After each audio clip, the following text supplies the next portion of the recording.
White house সংবাদদাতাদের সম্মানে নৈশভোজের আয়োজন করেছিলেন মার্কিন প্রেসিডেন্ট ডোনাল্ড ট্রাম্প।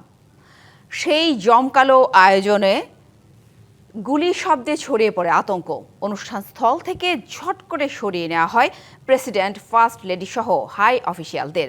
আর আমন্ত্রিত অতিথিরা আশ্রয়ের সন্ধান করতে থাকে টেবিল আর চেয়ারের তলায়। ঘটনার পর এক সন্দেহভাজন বন্দুকধারীকে আটক করা হয়েছে। স্থানীয় সময় শনিবার রাত যুক্তরাষ্ট্রের রাজধানী ওয়াশিংটনের হিলটন হোটেলের বলরুমে চলছিল হোয়াইট হাউস সংবাদ প্রতিনিধিদের নৈশভোজ। অতিথি ২৬০০। উপস্থিত রয়েছে প্রেসিডেন্ট ডোনাল্ড ট্রাম্প, তার স্ত্রীসহ উচ্চ পর্যায়ের কর্মকর্তা। জমকালো আয়োজন। হঠাৎ করেই শোনা যায় ৪ থেকে ৬ রাউন্ড গুলির শব্দ। মুহূর্তেই হল জুড়ে ছড়িয়ে পড়ে আতঙ্ক। গুলির শব্দ শোনার পরপরই অতিথিরা টেবিলের নিচে ও চেয়ারের আড়ালে আশ্রয় নিতে থাকেন।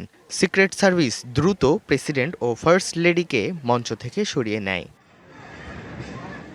এদিকে আইনশৃঙ্খলা বাহিনী জানায়, একজন অস্ত্রধারী নিরাপত্তা ভাঙার চেষ্টা করলে গোলাগুলির ঘটনা ঘটে। এক পর্যায়ে সন্দেহভাজনকে আটক করা হয়।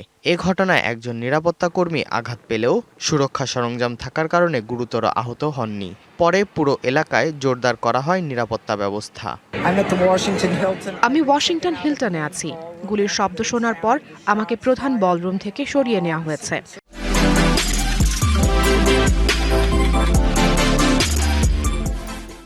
সিক্রেট সার্ভিস এখন পুরো ভবন ও হোটেলের নিয়ন্ত্রণ নিয়েছে।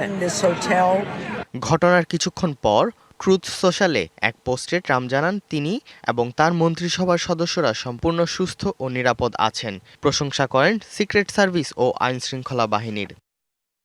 এদিকে সংবাদ সংস্থা রয়টার্সকে এক এফবিআই কর্মকর্তা জানান, শটগান হাতে এক ব্যক্তি অনুষ্ঠানস্থলে প্রবেশের চেষ্টা করে এবং এক সিক্রেট সার্ভিস এজেন্টকে লক্ষ্য করে গুলি ছোড়ে। তবে ওই এজেন্ট প্রতিরক্ষামূলক পোশাক পরায় তার কোনো ক্ষতি হয়নি। ঘটনার পর অনুষ্ঠানটি স্থগিত করা হয় এবং নিরাপত্তা ব্যবস্থা আরও জোরদার করা হয়েছে। ইর্তেজা চৌধুরী, ডিবিসি নিউজ ডেস্ক।